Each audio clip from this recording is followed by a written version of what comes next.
Je suis Alexis Dupuis, éducateur scientifique chez Aster. On est à l'école L'Écho des montagnes aujourd'hui à Saint-Fabien pour une présentation avec le planétarium gonflable.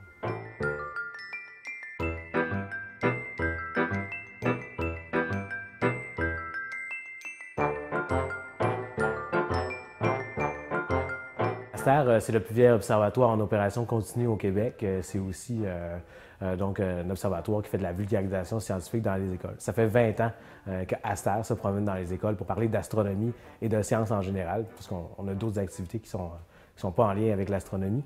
Et puis donc, on se promène un peu partout. On est allé jusqu'aux États-Unis, l'Est canadien aussi, puis on a parcouru le Québec presque en entier.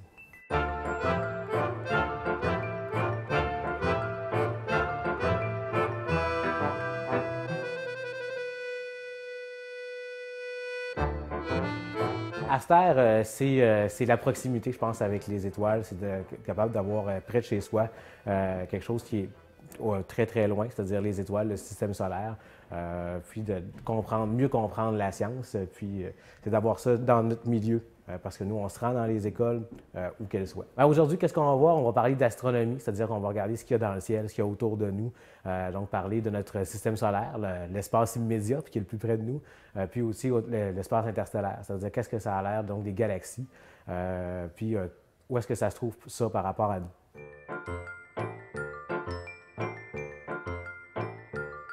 Cette année, on a une année différente des autres. On a un thème annuel en lien avec l'astronomie. Et on a déjà fait appel à Aster pour un atelier sur le Soleil, sur l'activité solaire. Ils étaient venus à l'automne. Ça a été très intéressant. Les élèves ont beaucoup apprécié. Puis, on voulait concrétiser encore plus leur apprentissage avec l'observation dans le planétarium. Un planétarium gonflable, c'est une tente qui est maintenue en place avec un ventilateur. Là. Ça fait à peu près 7 mètres de large par à peu près 3 mètres de haut. Et puis, donc, ça nous permet de présenter du contenu en images, en vidéo, de ce qu'il y a dans l'espace. Puis aussi, l'ordinateur, qui est avec le projecteur, là, nous permet de diffuser un ciel virtuel, qui nous permet de montrer le ciel immédiat du jour, qui correspond avec le moment où on est, puis l'endroit géographique où est-ce qu'on se trouve.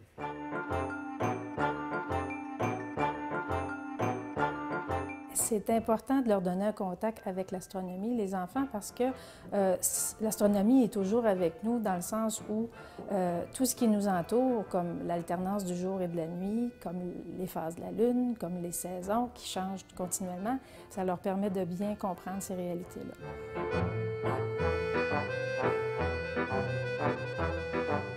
C'est important d'avoir un organisme comme celui-là qui est tout près de chez nous parce que c'est le seul. Et dans l'Est du Québec, la Gaspésie, on n'a pas ce service-là. Si on était à Montréal, on aurait d'autres ressources, mais c'est important de les encourager, surtout en des temps de coupure extrême dans tous les domaines scientifiques. C'est important de les encourager parce qu'ils sont là pour vraiment faire de la vulgarisation scientifique auprès de l'ensemble des élèves du primaire et du secondaire. Montrer les sciences aux jeunes, comme on le fait nous chez Aster, là, souvent ça va être quelque chose d'inspirant. Puis c'est pas seulement qu'en sciences. J'ai vu des gens qui, à force comme par exemple des images de nébuleuses, qui sont des étoiles qui ont explosé, c'est très beau, ils trouvent que c'est artistiquement intéressant. Ça peut autant les attirer en sciences que dans le domaine artistique. Il y a divers domaines là, qui peuvent être associés à l'astronomie. Il n'y a pas seulement que la science.